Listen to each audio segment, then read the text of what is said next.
Hello friends, I am राखी सिंह। इस study with राखी सिंह में आपका स्वागत है। आज हम पढ़ने जा रहे हैं हिंदी व्याकरण का टॉपिक रस। रस में हम रस के कई प्रकार पढ़ चुके हैं, जैसे कि श्रृंगार रस है, करुण रस है, साथ ही हमारा रौद्र रस, भयानक रस। इन रसों को हम पहले पढ़ चुके हैं। जो भी स्टूडेंट आज न्यू ज्वाइन हुआ है वो डिस्क्रिप्शन में लिंक दी गई है, वहां से जाके पुराने वीडियो देख सकता है। आज हम पढ़ने वाले हैं वीर रस के बारे में।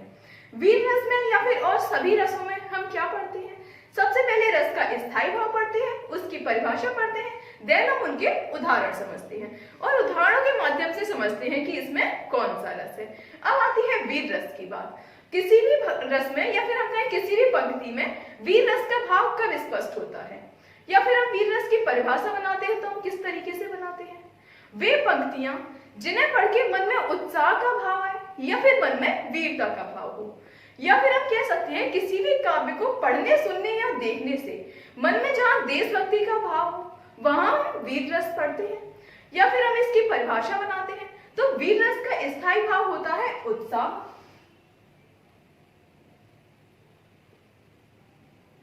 वीर रस का स्थायी भाव उत्साह होता है। इसकी परिभाषा यहीं से शुरू होती है।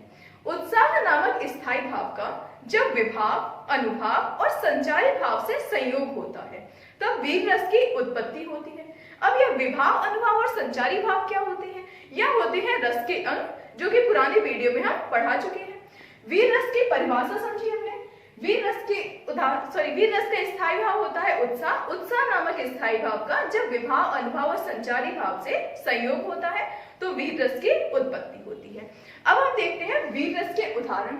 इससे पहले हम वीर रस के काफी उदाहरण पढ़ चुके, जैसे कि बुंदेले हर बोलों के मुंह हमने सुनी कहानी थी, खूब लड़ी मर्दानी वह तो झांसी वाली रानी थी।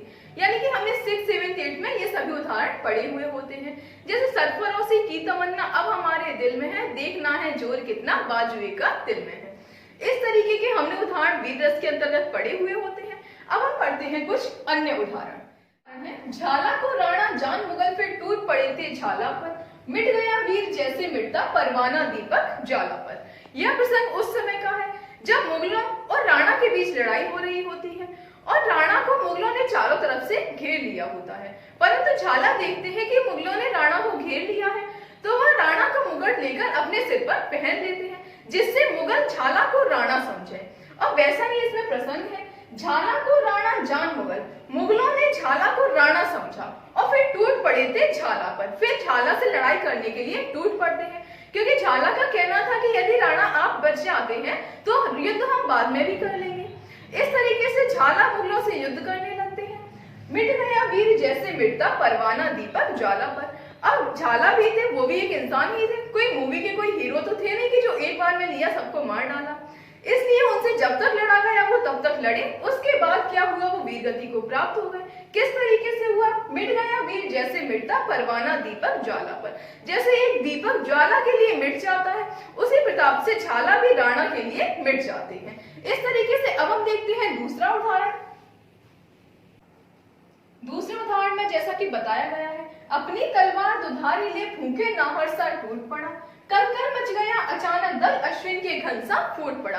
यह प्रसंग भी उस समय का है जब मुगलों द्वारा राणा को घेर लिया जाता है और राणा की जगह झाला युद्ध करने के लिए पहुंच जाते हैं। अब देखते हैं उदाहरण में, अपनी तलवार दुधारी ले। दुधारी का मतलब होता है दो धारों वाली, यानी कि दोनों साइड धारों वाली।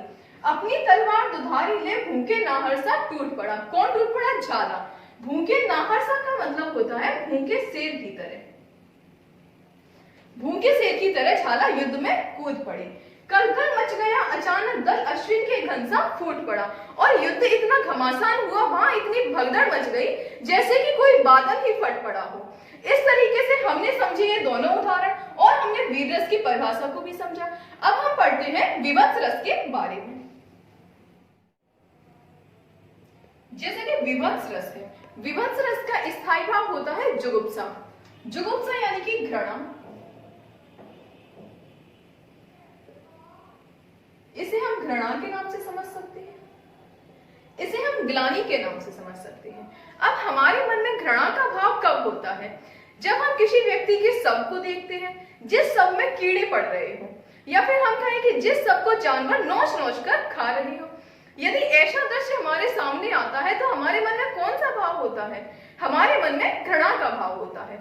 या फिर हम कहें कोई अरुचिकर वस्तु जिसे देखने से हमारे मन में बड़ी ही घृणा होती हो, यदि वह हमारे सामने आ जाती है उस समय भी हमारे मन में घृणा का भाव होता है। इसी तरीके से विभत्स रस के अंतर्गत हम घृणित वस्तुओं या फिर घृणित व्यक्तियों को पढ़ते हैं। अब हम बनाते हैं इसकी परिभाषा। विभत्स रस का स्थायी भाव है जुगुप्सा। परिभाषा यहीं से शुरू होती है। जुगुप्सा नामक स्थायी भाव का जब विभाव, अनुभाव और संचारी भाव से संयोग होता है तो विभत्स रस की उत्पत्ति होती है। अब हम देखते हैं विभत्स रस के कुछ उदाहरण। और विभत्स रस के उदाहरण आपको हमेशा घृणित ही मिलते हैं, क्योंकि इसका अर्थ ही होता है घृणा। अब देखते हैं पहला उदाहरण। सिर पर बैठ्यो काक आंख दो खात निकारत, खींचत जीवन स्यार अति आनंद उद्धारत। इसमें किसी व्यक्ति का शव पड़ा हुआ है। उस शव के ऊपर सिर पर बैठ्यो काक, यानी कि उस शव के ऊपर कौवा बैठा हुआ है। और कई बार आपने देखा होगा किसी व्यक्ति का शव पड़ा होता है या फिर किसी जानवर का शव पड़ा होता है तो उससे चील वगैरह हुए और जानवर वगैरह हुए खींच कर खा रहे होते हैं और बड़े ही आनंदित हो रहे होते हैं, क्योंकि उनके लिए तो वो भोजन होता है, अपने लिए घृणित जरूर है पर उनके लिए तो वह आनंदित है। इसी तरीके से कौवा बैठा हुआ है एक शव के ऊपर, वह उसकी आंखों को खींच के खा रहा है। आंख दो खात निकारत, खींचत जीव स्यार अति आनंद उद्धारत। और स्यार उसकी जीभ को खींच के खा रहा है और बड़ा ही आनंदित हो रहा है। अब देखते हैं इसका दूसरा उदाहरण। आंखें निकाल उड़ जाते, क्षण भर उड़कर आ जाते, सब जीव खींचकर कौवे चुबला कर खाते। इसमें भी वही दृश्य है कि एक शव डला हुआ है और सबके ऊपर कुछ पक्षी बैठे हुए हैं। वो पक्षी आंखें निकालते हैं और उड़ जाते हैं और जैसे ही उस आंख को खा लेते हैं दोबारा से पुनः उस शव के ऊपर आ जाते हैं, क्षण भर उड़कर आ जाते। सब जीव खींचकर कौवे, सब में से जीव को खींचकर कौवे चुबला कर खाते, यानी कि बड़े ही आनंदित होकर खाते रहते हैं। ऐसा दृश्य यदि हमारे सामने होता है, किसी व्यक्ति का शव पड़ा हुआ है और जानवर उसे खींचकर खा रहे हैं, तो उस समय हमारे मन में घृणा का भाव होगा। उसे हम विभत्स रस के अंतर्गत पढ़ते हैं। इस तरीके से हमारा विभत्स रस कंप्लीट होता है। यदि वीडियो अच्छा लगा हो तो वीडियो को लाइक और चैनल को सब्सक्राइब करना मत भूलिए। Thanks for watching.